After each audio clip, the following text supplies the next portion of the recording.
Hello बच्चों, let's see the question. The question says that mention any three forms in which communalism is expressed in politics. Describe the solution provided by the constitution frames of India to meet these challenges. मतलब इधर पे simply हमें यह बताना है कि communalism को express politics के थ्रू कैसे किया जा सकता है और उसका सॉल्यूशन क्या है, कॉन्स्टिट्यूशन फ्रेम्स में ऑफ इंडिया में क्या दिया हुआ है। इस क्वेश्चन पे हमें यह सारी चीजें जानना है। चलिए तो हम सबसे पहले देखते हैं इस क्वेश्चन का की कॉन्सेप्ट। तो की कॉन्सेप्ट है इस क्वेश्चन का communalism in politics and constitution affects it. मतलब इधर पे हमें यह बता रहा है कम्युनलिज्म पॉलिटिक्स में हमें देखना है और कॉन्स्टिट्यूशन इसे किस तरीके से अफेक्ट करता है, यह हमें इस क्वेश्चन का की कॉन्सेप्ट मिला। अब हम देखते हैं आंसर क्या है इस क्वेश्चन का। Communalism is expressed in various forms in politics में कम्युनलिज्म कई प्रकार से हमें इधर पे दिखाई देता है, डिस्क्राइब हम इधर पे कर रहे हैं। चलिए सबसे पहले हम इधर पे फर्स्ट पॉइंट देखते हैं। फर्स्ट पॉइंट क्या बोल रहा है इधर पे? फर्स्ट पॉइंट बोल रहा है a communalism mind often lead to a quest for political dominance of own religion community. मतलब इधर पे हमें सिंपली यह बता रहा है कि जो कम्युनलिज्म है यह पॉलिटिकल डोमिनेंस रिलीजियन कम्युनिटी किसी एक पर्टिकुलर कम्युनिटी को बिलोंग करता है और कम्युनिटी पर्टिकुलर कम्युनिटी को आगे बढ़ावा देता है। अब नेक्स्ट पॉइंट क्या बोल रहा है? तो नेक्स्ट पॉइंट इधर पे हमें यह बता रहा है कि the most common express of communalism is even everyday believe.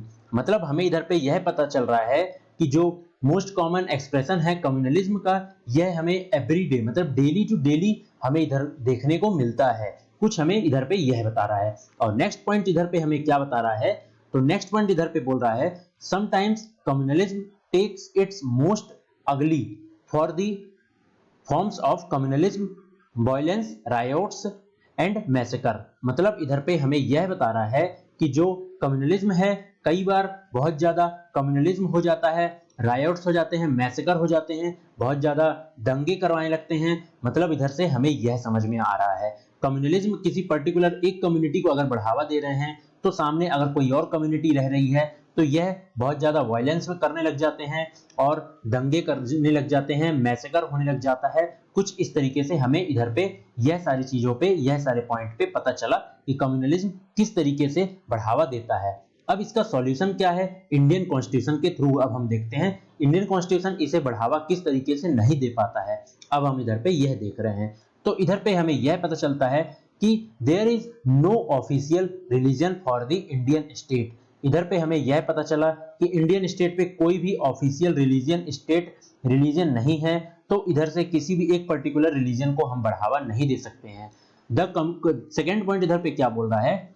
The constitution provides discrimination on grounds of religion. मतलब जो कॉन्स्टिट्यूशन ऑफ इंडिया है ये ग्राउंड्स ऑफ रिलीजन में किसी भी को डिस्क्रिमिनेट नहीं करता है और मतलब इधर पे रिलीजियन को बढ़ावा नहीं दिया जाता है। तो कुछ इस तरीके से इंडियन कॉन्स्टिट्यूशन पे यह सॉल्यूशन दिया गया है कि किसी भी एक पर्टिकुलर कम्युनिटी को किसी भी एक रिलीजन को बढ़ावा नहीं दिया जाएगा। तो इस तरीके से इंडियन कॉन्स्टिट्यूशन कम्युनलिज्म को बढ़ावा नहीं देता है। अब हम इधर पे यह सारी चीजें देख चुके हैं कि कम्युनलिज्म में कितना ज्यादा वायलेंस होता है और कम्युनलिज्म में होता क्या चीज है और इंडियन कॉन्स्टिट्यूशन इसे किस तरीके से बढ़ावा नहीं देता है। इधर पे हमने यह सारी चीजें देखी। I hope you understand it well. Best of luck.